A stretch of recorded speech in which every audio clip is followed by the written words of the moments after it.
Assalamualaikum warahmatullahi wabarakatuh. Di sini saya akan menjelaskan tentang pembelajaran IPS berbasis tematik pada K13 atau PPK. Yang pertama yaitu pengertian pembelajaran tematik. Pembelajaran tematik adalah model pembelajaran yang memadukan beberapa mata pembelajaran dalam satu tema sehingga dapat memberikan pengalaman yang bermakna pada siswa. Pengalaman bermakna ini maksudnya adalah siswa akan lebih mudah memahami konsep-konsep yang dipelajari melalui pengamatan langsung dalam kehidupan sehari-hari dan mengaitkan dengan konsep lain yang sudah dipelajari. Selanjutnya yaitu manfaat pembelajaran tematik. Yang pertama, memudahkan siswa untuk memusatkan perhatian karena beberapa mata pelajaran dikemas dalam satu tema yang sama.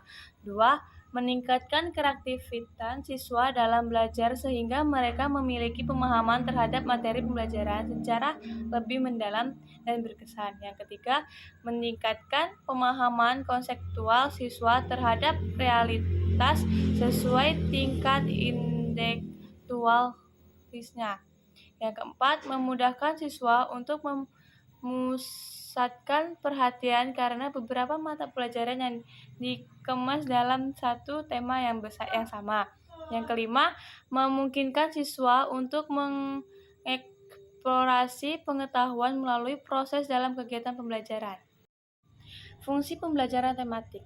Fungsi dari tujuan pembelajaran tematik adalah memberikan kemudahan pada siswa dalam memahami dan mendalami konsep yang tergabung dalam satu tema, serta meningkatkan semangat belajar siswa. Adapun tujuan dari pembelajaran tematik adalah yang pertama, mudah memusatkan perhatian pada satu tema atau topik tertentu. Yang kedua, memiliki pemahaman terhadap materi pembelajaran lebih mendalam dan berkesan. Yang ketiga, lebih merasakan manfaat dan makna belajar karena materi yang disajikan dalam konteks tema yang jelas. Yang keempat, lebih bergairah belajar karena mereka dapat berkomunikasi dalam situasi nyata seperti bercerita, bertanya, menulis, sekaligus mempelajari pelajaran yang lain.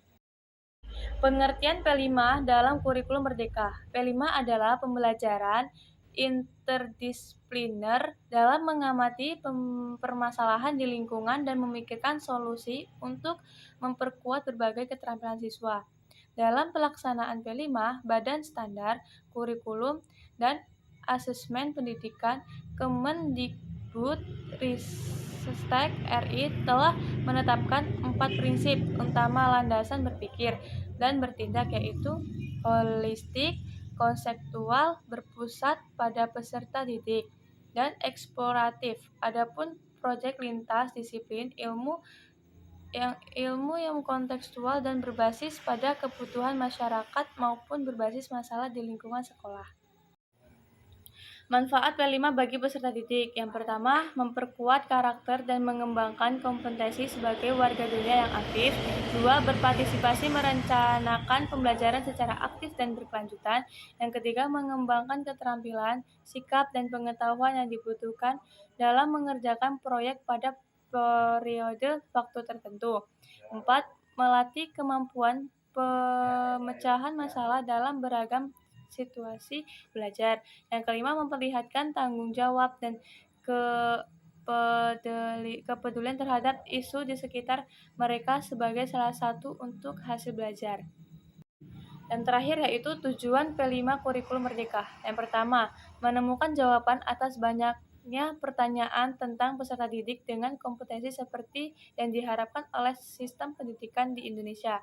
Yang kedua, bagi satuan pendidikan, P5 dapat membantu mengembangkan modul proyek sesuai dengan kebutuhan belajar peserta didik, memodifikasi atau menggunakan modul proyek yang disediakan dengan karakteristik daerah, satuan pendidik dan peserta didik.